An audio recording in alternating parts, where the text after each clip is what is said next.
welcome back. Your dreams were your ticket out. Welcome back to that same old place that you laughed about. Well, the names have all changed since you hung around, but those dreams have remained and they've turned around. Who'd have thought they'd lead ya? Who'd have thought they'd lead ya? Back here where we need ya. Back here where we need ya. Yeah, the tease him a lot, 'cause we got him on the spot. Welcome back. Welcome back. Welcome back. Welcome back. Welcome back. Welcome. What's going on? Welcome back. Give a stretch. Oh, that's good. Okay. All right. That's good. All right. Welcome back to untilit.works. A thing I made mostly for myself to be able to work on projects that I've been meaning to work on. And because I'm the type of person, if I don't make time, I'll never find time. So by doing untilit.works and doing like these quick live streams, it gives me the opportunity to be by a computer. And so since most of my projects have to do with being like on the web and on computers, it's a good time for me to just work on stuff. It gives me the excuse. So untilit.works consists of ciphers, and a cipher is a 3-hour block of time. Within each cipher, there are sessions. There's two types of sessions. There's a work session and a break session. Work sessions are like 45 minutes, heads down, working on what you're working on, is trying to make some progress in the thing you're working on, basically focus work. Then about 15 minutes after the hour, I'll pop up here to say, hey, it's time to take a break, get up, drink some water, do what you got to do. But don't think about the thing that you're just focusing on, because that's the whole point. You want to let your mind kind of rest and relax, because I'm guilty of it. Sometimes I'll just be spending so much time on something, and I'm on this one thing. I'll expend so much energy on this one thing. And then when I finally take a break, I'm like, oh, I could try this. And then that would be the thing that worked. So, yeah. So, like I said, this is the break session. Pop up here. And so it's your opportunity to get up, walk around, drink some water, watch me talk about something I found interesting on the internet. You come up here and talk about something you found interesting on the internet. Again, just to let your mind not think about the thing you're just working on. Cool. So if you ever come to the middle of the site and we're in the middle of a break session, the video may look like it's frozen. And that's because browsers don't allow for autoplay video with audio. That's why I have the thing there that says you may need to click play to start the stream. Then the fans of my thing is going, my laptop's going wild. Then next to that is an open close caption button. If you click that, a space will open up. I'm using the speech recognition API that's built into Chrome browsers to turn my speech into text, and the words I'm saying will pop up in that space that that's opened up, hopefully accurately, depending on how quickly I speak and the speech recognition API. Then there's two buttons that you don't need to worry about because the thing is broken, which is fine. It's funny because for the past maybe week or two, my back-end system where I get the videos and stuff and get it uploaded like automatically has been broken. I did nothing to it, and then today it's kind of working. So it's weird. I don't know, something somewhere is misfiring.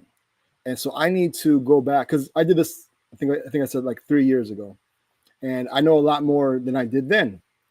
So I think I'm going to have to like really separate the things. I think right now I have everything kind of chained. And with that, it's kind of like messing things up because I'm like chained together. So if one thing breaks, then nothing else happens. But then one thing malfunctions, that messes everything else up.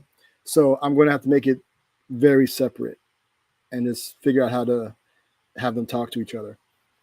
Neither here nor there. That's for the next version of the site. But yeah, and then there's a button if you'd like to come up and there's a countdown timer, countdown when the next work session starts. And then there's a button if you'd like to join the room or a link or something. And if you'd like to chat or ask questions. All right, cool. So that was that. I totally forgot to load it. So during the break, my computer came up with the blue screen of death, which is weird. So I'm freaked out because of the whole CloudStrike thing, but I don't use CloudStrike. So I was like, it can't be that. And so I don't know, some weird error. It had to restart, but it's fine. So that's good. All right, so let me show you what the work session looks like. And again, some stuff broke, but it's fine. The overall functionality is still there. Those are some of the niceties kind of broke. So over in the upper right-hand corner, we have the menu. If you check out subscribe, it has a list of all the upcoming ciphers. You can subscribe to get notified when we go live. Then to the left side, one of the things that broke, I think it's still broken, an audio player that I was using a third party for to provide audio if you want to listen to stuff, but I wasn't using it in the way that they may have intended, and something changed and it broke it. So I'm just going to kind of create my own at some point, and so look forward to that. Towards the center here, we have the to-do section. If you where it says add a task, type in a task, hit enter or the plus button, and it'll add it to the list of tasks.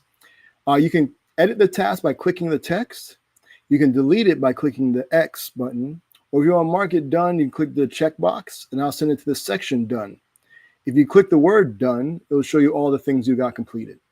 And if you click the Twitter icon, it'll open up Twitter in a new window or browser tab, and it will pre-populate a tweet with all the things that you got done. So it's kind of like a nice way of saying, hey, I got some things finished, feeling good going into the week. At least that's for me. Then to the right column, we have a to-do section, and the countdown timer. I was clicking the wrong thing. We have the countdown timer. That count down to when the next break session happens, and that's 15 minutes after the hour. View tutorials. So if you're brand new to web development and you don't really know where to start, I have links to Free Code Camp and the Odin Project. And from what I've seen from the curriculum and what people have told me that have gone through them, I think by the end, when you complete them, you'll have a good understanding of what it takes to do web development. And then from there, you can make an educated decision on whether or not you want to spend more time and or money in pursuing web development. So those are there. I also have links to 3 tutorials. I'm a JavaScript developer advocate at Vonage, and part of my responsibilities are look over tutorials. And so I think they're pretty cool. So one tutorial is after you follow the steps, you have this application with an input box and a call button. You put in your home phone number in the call box, like your real world phone, hit call, and your real world phone will ring. Then you have a conversation back and forth. Then I have one where it's the opposite, where you get a virtual number from your real world phone. You call that virtual number, you have that linked up to the application that you create, then you'll be able to answer the call and have a conversation back and forth in the web app. Then there's one where 2 users like log in to a application, and one can call the other through the browser and have a conversation back and forth. I think it's pretty dope. Hako will come back to show and tell sign up. If you want to come up here and talk about something you found interesting on the internet, feel free to do so. Show and tell will walk you through that process. Then Hako. Hako stands for Help a Coder/Creator Out. There's a thing I made so that if you ever get stuck working on the thing you're working on and you would like to try and get some help, you can create a Hako, which is like a room that people can join, and then together as a collective, hopefully get you the answer or the feedback that you're looking for on the thing you're working on. So if you click View Hako, it'll show you all the different Hakos that have been created. You can click the creator's name to either open up Twitter or GitHub, depending on what they logged in with, to then see whether or not you'd like to try and request to join the room. If you are ready to request, you can click the join button, and then that's how you'll send your request. There's a filter with different lists of keywords that you can filter by. So if you want to know only about a certain topic or whatever, you can do that there. Now, when you click create, you are presented with this form where you put in the title and 3 keywords, hit create, and that'll generate a unique URL that you can then copy or paste to share or click to share to Twitter. And then you join your Hako. You got the title here at the top. Over on the right-hand side, we have, if you want to leave, we have a button for that there. And if you like to open a menu for some options, you can do that there. We have a text chat here on the right-hand side. On the left is another countdown timer, countdown when the next break session happens. Again, that's 15 minutes after the hour. You can copy the URL again. You can click to share to Twitter again. And when someone clicks your link, they just don't automatically join your room. They actually request to join your room. So they'll show up under pending. You'll be able to click the creator's username, not the creator, the username of the person requesting, the requester's username, and then open up Twitter or GitHub again, depending on what they logged in with. And so you can check out their profile to determine whether or not you will let that person into your Hako. Now, let's say you do approve them and they turn out to be a terrible person. Well, you can always ban them. Now, you as the owner of the Hako, only you can share your screen. And again, the whole point of the Hako is for you to be able to get the help or feedback on the thing that you're working on. I think by being able to show everyone what you're working on and having them see what you see, I think you'd be able to get better feedback or a solution to the thing that you're working on. Now, the way you communicate through the Hako is that we have a text chat. Enter in your message here towards the bottom, hit send, and add to the list of messages. I also added the ability to enable audio chat. So anybody who has their audio chat enabled will be able to speak to and hear each other. Now, for the folks who don't have audio chat enabled, they'll still be able to follow along because what people are saying will be turned into text and put into the text chat. Then I have the opposite where you enable text to speech. So if you're not looking at the text chat and you still want to follow along, all the messages put into the text chat will be read out aloud by your browser.